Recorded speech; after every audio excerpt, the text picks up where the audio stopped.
বিসমিল্লাহির রহমানির রহিম। আজকে আমার মা আমার মেজু বাগনির জন্য কাঁথা নকশি কাঁথা সেলাই করতেছে। তো আমাদের সবার জন্য নকশি কাঁথা বানাই দিছে। তো বড় নাতিনের জামার জন্য একটা নকশি কাঁথা বানাইছে সরল রেখার, ওইটা নিয়ে দিয়ে আসছি। তো আজকে আমাদের বাগনি জান্নাতুল এর জন্য একটা নকশি কাঁথা বানাইতেছে আমার মা। দেখেন কারুকাজগুলি অনেক সুন্দর। আমার মা নিজে আঁকাঝুঁকা করছে। আমার মা আমরা ছোটোকাল থেকেই দেখছি নকশি চাদর, নকশি বালিশের কভার, নকশি সোফার কাপড়, নকশি কাঁথা সব কিছু আমার মা নিজে আঁকছে। তো আমার মা বলছে যে আমার তো বয়স হয়ে গেছে, তো আমি আমার নাতিনের জন্য একটা নকশি কাঁথা বানাই দিয়ে যাই।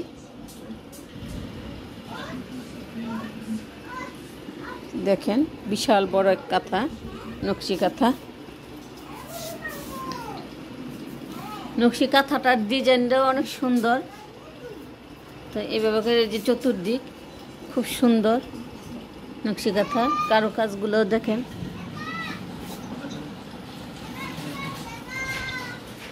মাঝখানে নকশিটাও সুন্দর। এই যে আমরা ছোট থাকতে এই কাঁথাগুলো বানাইছে, অনেক সুন্দর নকশি কাঁথা। এইগুলো অনেক আগের কাঁথা।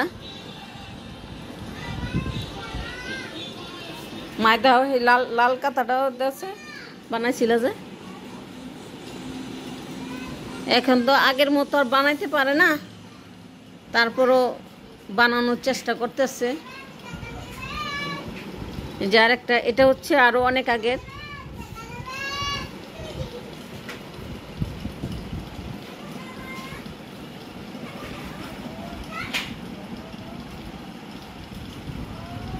খুব সুন্দর। এখনকার যুগে এই বয়সে কেউ যে নতুন করে নকশি কাঁথা সেলাই করবে কারো সাহসই দিবে না। দেখেন কত সুন্দর, প্রত্যেকটা পুরা জমিনটাই এরকম।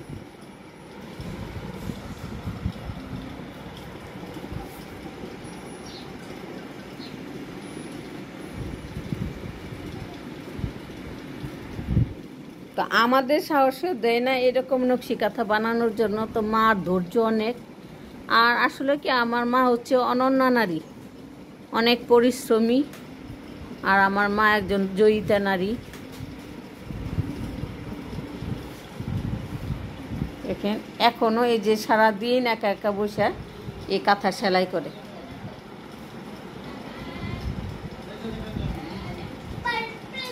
আমাদের ধৈর্য দেয় না যে বসে বসে সারাদিন কাঁথা সেলাই করব।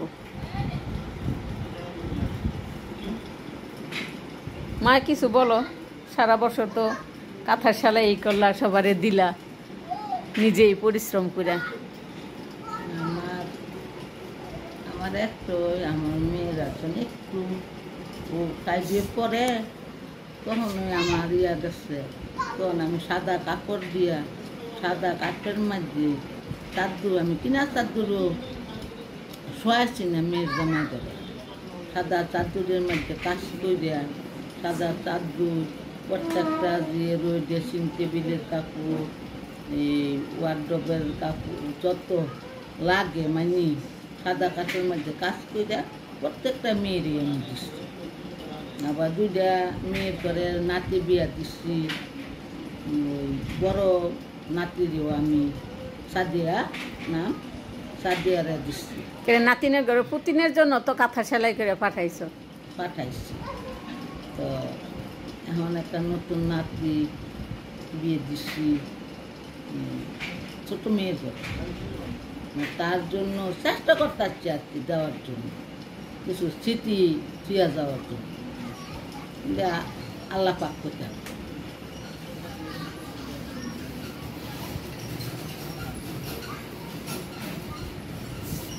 যাক, আমাদের কাছে অনেক ভালো লাগছে। হ্যাঁ, আমার মা এখনো পর্যন্ত মানে মনের ভিতরে যে সাহসিকতার সাথে নিয়ে নকশি কাঁথা তৈরি করার যে মনোভাবগুলো আছে, নকশি কাঁথা বলেন, বিভিন্ন ডিজাইনের বিভিন্ন কাপড় চোপড় যা আছে কাজ করার জন্য,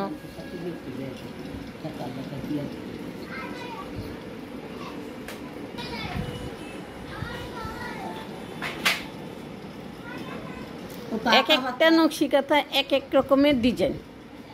আমার মা যে এই ধরনের ডিজাইন কোত্থেকে পায় আমরাও আঁকতে পারি না, বৈশা বৈশা সারাদিন এই কাজের মধ্যে ব্যস্ত থাকে। দেখেন মাঝখানের যে ডিজাইনের ফুলটা, এটা কত সুন্দর।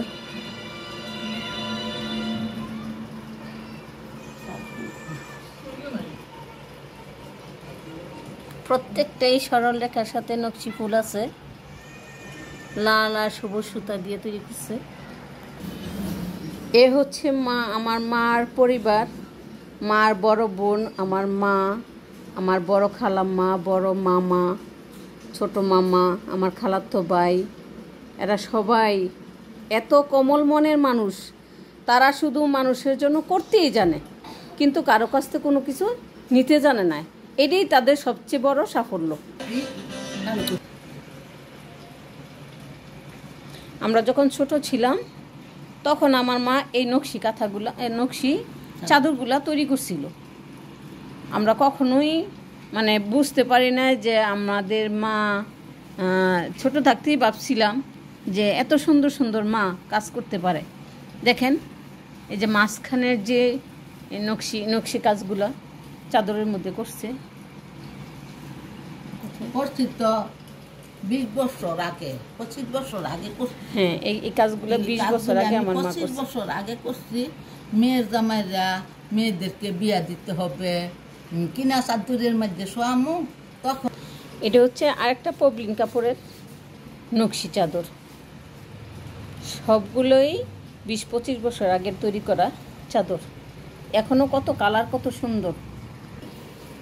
দেখেন মাঝখানের ডিজাইনগুলো কত সুন্দর। এটা পবলিন কাপড়ের মধ্যে তৈরি করছি। বিশাল বড় এই কাজগুলা করতে কত সময় লাগছে। এই সংসারে সম্পূর্ণ এতগুলো ছেলে মেয়ে সম্পূর্ণ কাজ করে এই কাজগুলা করা অনেক কঠিন ব্যাপার, ধৈর্যের ব্যাপার।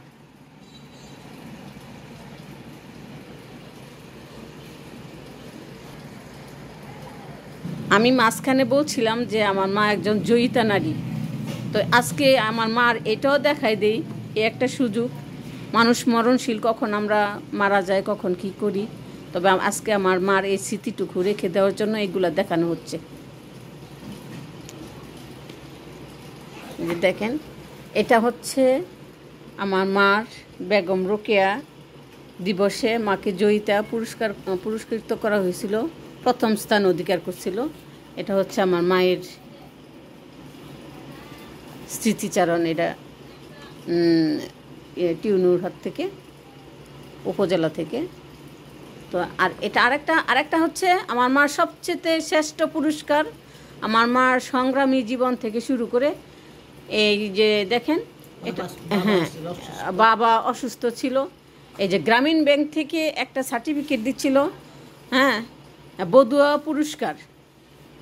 এটা হচ্ছে আমার মার জীবনের সবচেয়ে শ্রেষ্ঠ পুরস্কার। এটা আমরা গর্বে গর্বিত।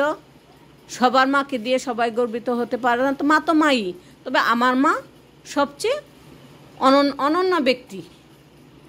তবে ডক্টর ইউনূস তত্ত্বাবধান সরকার আসছে এখন, এই যে তত্ত্বাবধান সরকারের স্বাক্ষর। তা আমরা আমার মার অনেকগুলো ছেলে মেয়ে, তো আমরা যতটুকুই লেখাপড়া করছি আমরা সবাই কর্মজীবী, ভালো আছি, সুস্থ আছি, সবাই ভালো আছি। তবে আমার মার জন্য সবাই দোয়া করবেন। আমার মাকে নিয়ে আমরা অনেক গর্বিত। আজকে এতটুকু তুলে ধরলাম। আর এটা হচ্ছে সম্মাননাপত্র।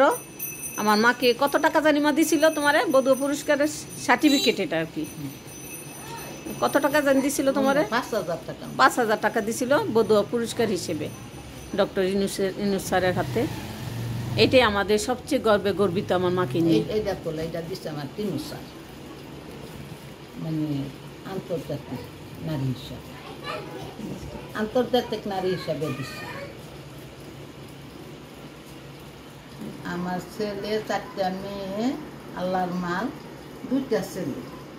তারা আদর্শভাবে তারা কাজ করে খায়। কতটুক ছেলে মেয়েদেরকে দিতে পারছি তা জানি না। তো ছেলে মেয়ে আমার 4 বছরের বয়সের সময় পূজা গেছে। আমার ছেলে সাদা সিধা, সরল সোজা, শরীফ, ছোট সময় পূজা গেছে।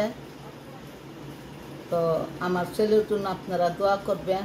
আমাকে আমার ছেলে মেয়েরা অনেক সম্মান করে। তারপরে আমি বাচ্চা রয়েছে, আমার এলাকার সবাই আমার সম্মানের চোখে দেখে। আসসালামু আলাইকুম। আমার 4 মেয়ে 2 ছেলে, তাদের জন্য আমরা সবাই দোয়া করবে। আপনার কাছে দোয়া চাই।